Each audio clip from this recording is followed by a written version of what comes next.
सभी विद्यार्थियों का बहुत बहुत अभिवादन। जो भी एकलव्य मॉडल आवासीय विद्यालय यानी कि EMRS PGT हिंदी की तैयारी कर रहे हैं, उनके लिए खंड ग से सर्जनात्मक लेखन एवं मौलिक अभिव्यक्ति पर एक विषय परक प्रश्न से वाले सेगमेंट से प्रस्तुत है कहानी का कविता में रूपांतरण टॉपिक। तो आज समझते हैं कहानी का कविता में रूपांतरण क्या है और क्यों आवश्यक है। तो पहले देखते हैं कहानी क्या है। कहानी एक लघु रचना है जिसमें मानव जीवन एवं चरित्र का वर्णन बड़े ही मर्मस्पर्शी, हृदय स्पर्शी, कलात्मक एवं आकर्षक रूप में होता है। कहानी क्या है? एक ऐसी लघु रचना जिसमें मानव जीवन एवं चरित्र का वर्णन बड़े ही मर्मस्पर्शी, हृदय स्पर्शी यानी कि जो आपके हृदय को छूने वाली होती है, और कलात्मक एवं आकर्षक रूप में होता है, यानी कि आपको आकर्षित करती है। कहानी हर किसी को आकर्षित करती है, अपनी ओर बांधने की कोशिश करती है।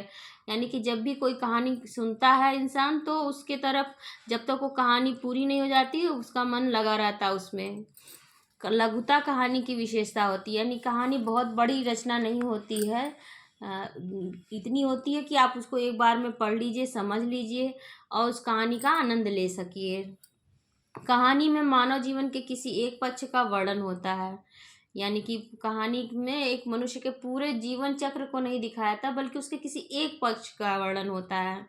कहानी में संस्कृत कहानी साहित्य में कहानी के लिए अनेक शब्द जैसे कि आख्यायिका, कथनिका, कथा, गल्प, कथानक, गल्प तथा वृत्तांत आदि शब्दों का प्रयोग किया जाता है। तो ये सब भी कहानी के ही समझिए पर्यायवाची शब्द हैं। कहानी का उद्देश्य मनोरंजन के साथ साथ ज्ञान प्रदान करना होता है।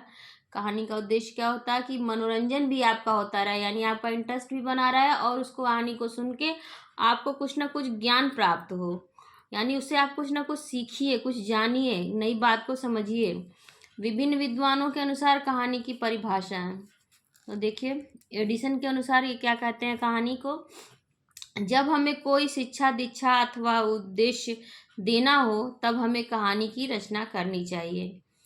क्या कहते हैं एडिशन? जब हमें कोई शिक्षा, दीक्षा तथा उपदेश देना हो तब हमें कहानी की रचना करनी चाहिए। कहानी शिक्षण का साधन एवं प्रभावशाली माध्यम होता है।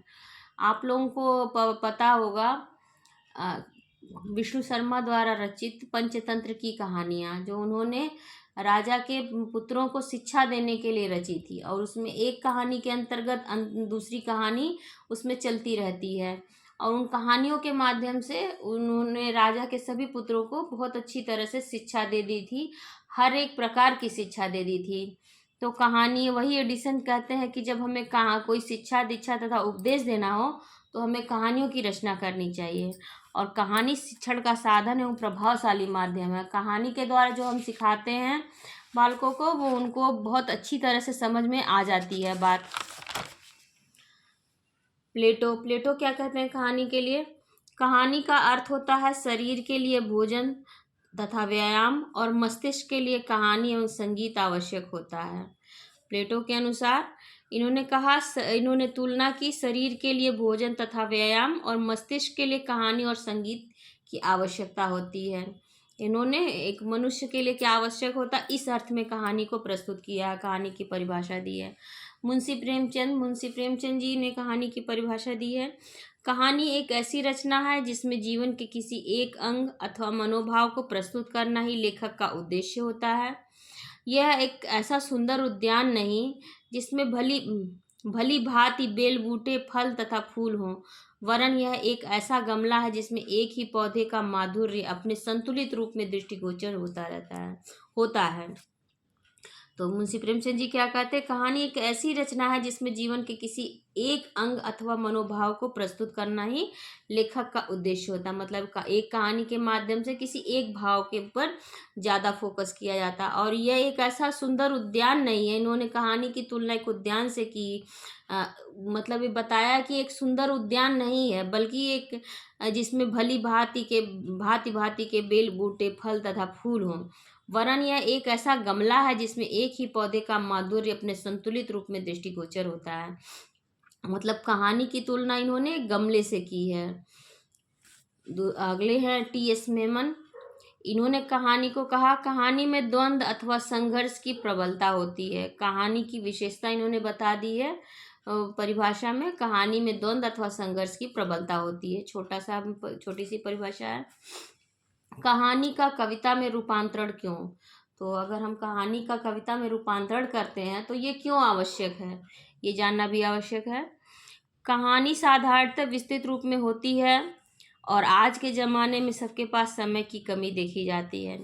इस दृष्टि से कहानी का कविता में रूपांतरण करके संदेश पाठकों तक आसानी से पहुंचाया जा सकता है। तो एक उद्देश्य तो कहानी का ये हो गया, जब कविता में रूपांतरण किया था। कविता एक तो लयात्मक रूप में होती है, जल्दी कंठस्थ हो जाती है और जल्दी के नाते मतलब समय कहानी विस्तृत रूप में लिखी जाती है, गद्यात्मक होती है और उसमें टाइम लगेगा, थोड़ा तो टाइम लगेगा, ज़्यादा टाइम तो नहीं लगेगा लेकिन थोड़ा टाइम लगेगा, पर कविता पढ़ने में उससे भी कम टाइम लगेगा। इसका दूसरा उद्देश्य है कहानी को कविता के रूप में परिवर्तित करके छोटे बालकों को कविता आसानी से कंठस्थ करवाई जा सकती है। कहानी याद करवाने में बहुत टाइम लग जाएगा बच्चों को, अगर आप प्राथमिक स्तर पर जाते हैं तो। लेकिन अगर कविता काव्य के रूप में आप पढ़ा के गाने के रूप में अगर आप बच्चों को सिखाएंगे तो कहानी बहुत जल्दी उन्हें याद हो जाएगी, बल्कि कंठस्थ हो जाएगी। तीसरा है माध्यमिक स्तर पर विद्यार्थियों की रुचि कहानी को पूर्ण रूप से स्वयं पढ़ने के लिए प्रेरित किया जा सकता है। मतलब माध्यमिक स्तर पर विद्यार्थियों की रुचि कहानी को पूर्ण रूप से स्वयं पढ़ने के लिए, यदि आप कविता के रूप में उनको कोई कहानी सुना देते हैं तो उनके अंदर जिज्ञासा होगी कि पूरी कहानी में क्या स्टोरी है, क्या कहानी चल रही, क्या कथानक चल रहा है, और वो प्रेरित होंगे कि पूरी कहानी को पढ़ा जाए माध्यमिक स्तर पर। और उच्च स्तर पर विद्यार्थियों को कहानी को पढ़कर उसे कविता का रूप देने के लिए प्रेरित किया जा सकता है।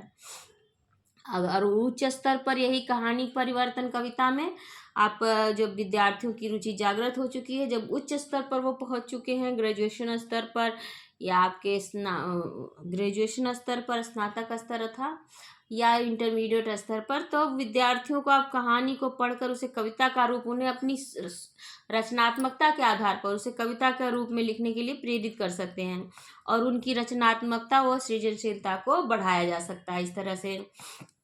तो ये हो गया कहानी का कविता में रूपांतरण क्यों आवश्यक है। और अब देखते हैं कुछ कहानियों का कविता में कुछ उदाहरण, जो कहानियों को कविता में परिवर्तित किया गया है। देखिए कितनी आसानी से परिवर्तित हो गई हैं, परिवर्तित किया गया है और कितना आसान है और आप लोगों को भी अच्छा लगेगा। ये उदाहरण है, नमूना है, समझ लीजिए। प्राथमिक स्तर पर कविता है, एक कहानी आप लोगों ने, सब लोगों ने सुनी होगी, प्यासा कौवा। एक कौवा प्यासा था, घड़े में पानी थोड़ा था, कौवे ने डाले कंकड़, पानी आया ऊपर, कौवे ने पानी पी लिया। बस 6-7 पंक्तियों में ये पूरी कविता, पूरी कहानी इतनी छोटी सी में आ गई। और आप छोटे प्राथमिक स्तर पर जो केजी के बच्चे होते हैं, शिशु के बच्चे होते हैं, क्लास 1 के बच्चे होते हैं, आप उन्हें बहुत अच्छी तरह से याद करवा सकते हैं। एक और देखिए, ये भी प्राथमिक स्तर के लिए ही बनाई गई है, कहानी का कविता में रूपांतरण किया गया है बहुत ही मनोभावक रूप में। चुन्नू मुन्नू थे दो भाई, रसगुल्ले पर हुई लड़ाई, चुन्नू बोला मैं खाऊंगा, मुन्नू बोला कभी न दूंगा। चुन्नू मुन्नू थे दो भाई, रसगुल्ले पर हुई लड़ाई, चुन्नू बोला मैं खाऊंगा, मुन्नू बोला कभी न दूंगा। झगड़ा सुनकर मम्मी आई, दोनों को एक चपत लगाई, ये लो आधा चुन्नू बेटा, ये लो आधा मुन्नू बेटा। तो ये कहानी भी देखिए कितनी मनोरंजक रूप में है और ये छोटे बच्चों को कितनी अच्छे से याद हो जाएगी और उन्हें उनका मन भी लगेगा। और माध्यमिक स्तर पर एक कहानी का कविता में रूपांतरण देखिए, बिल्ली बिल्ला और चतुर बंदर। माध्यमिक स्तर।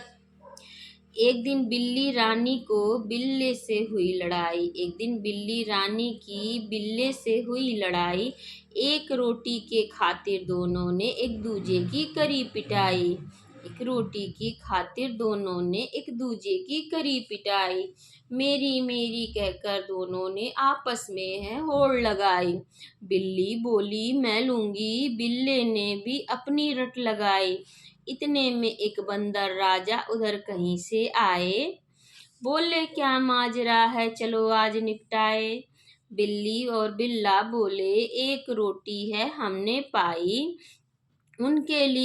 उसके लिए हम दोनों में हुई बहुत लड़ाई। बंदर बोला, ठहरो तुम, कोई जतन मैं करता हूँ, लड़ो न तुम आपस में दोनों, रोटी के दो टुकड़े करता हूँ।